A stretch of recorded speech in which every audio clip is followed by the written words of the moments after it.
But joining us at this time, we have the president of OGAT, which is the Online Gaming Agents Association of Trinidad and Tobago. Let me say a pleasant good evening to Mr. Dean Persad. Pleasant good evening, sir.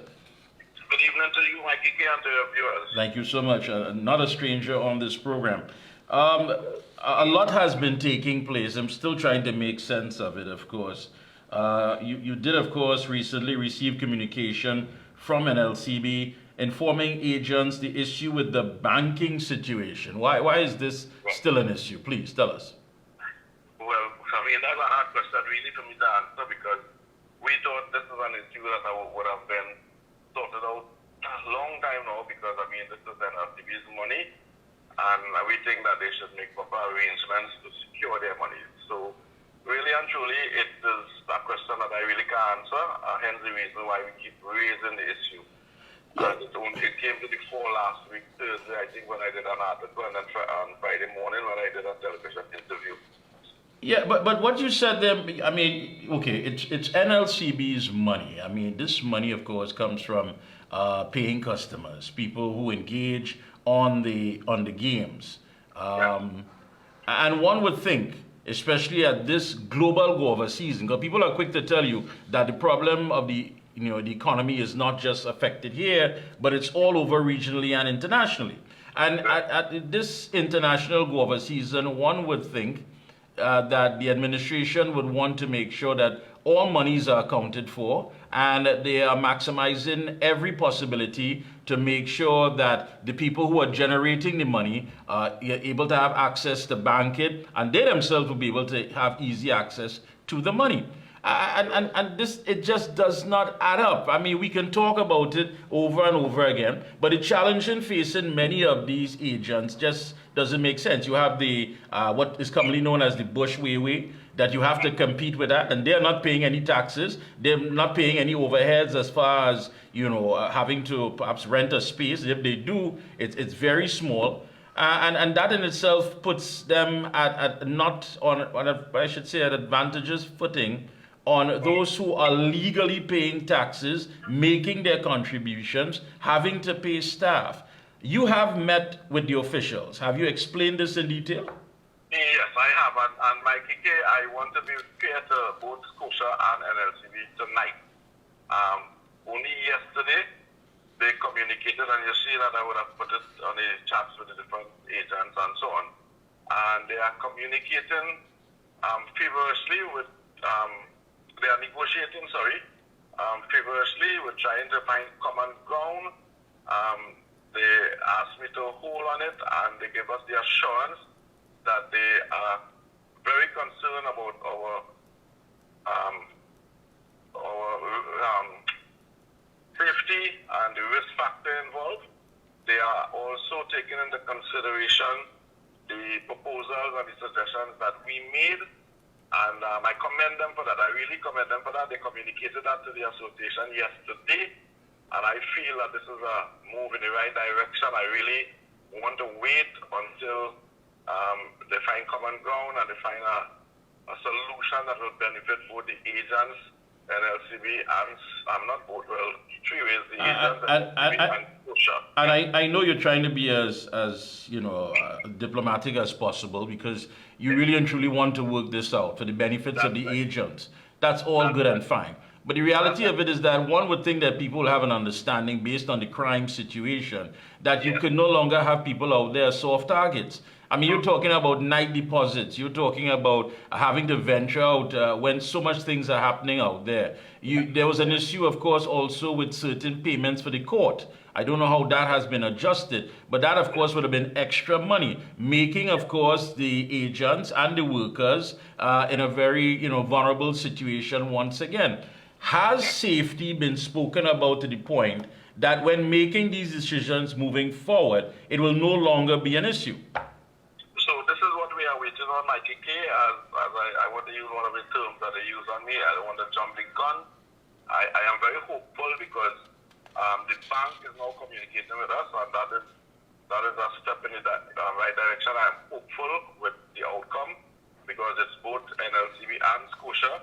The bank gave us the assurance as well that agents who have not moved to the night savers yet with Scotiabank, that is, can still do over-the-counter deposit until such time as they come up with something that will benefit, as I say, all three of us, the agents, NLCB, and Scotiabank. So I await that really. I really don't want to jump the gun, so to speak, and say anything that might create a problem unnecessarily. So I'm hopeful. I'm really hopeful. And as far as what are some of the other challenges I know that you and your association is working on to rectify? Right. So with respect to the night safe deposit itself, there's a lot of logistical problems involved, other than the risk involved. Right. The one is that the banks, and that is something they have to look into as well. They are remitting these funds to NLCB very late, and the agents are being penalized for that. Given that there are some agents who are willfully depositing late, NLCB will be able to tell who are those agents, because if you historically are depositing early as a over-the-counter deposit, and now you shift to night safe, and you find that once or twice you're late, you know, they should put things in place to, talk to the agents, not to press as quick as possible. They're saying that they're doing that. They're sending messages on the terminal for the agent in question. They're making phone calls. They're sending emails. So that in itself is a logistical problem. Then you have the claim that there are shortage of funds as well. Some agents who never deposited short are now coming up $1,200, $1,800, $2,000 short. So that is another issue. And then we have the long-standing issue of commissions. We have never had a commission increase since 2007. That is, like 16 years ago, right? So we are hoping that we get an increase to at least 12%. We are asking for them to remove the weekly settlement fee, because as you just said earlier, there are challenges in the economy now. Things are hard for people. It was $15, they move it to $100. That's an increase of close to 600%.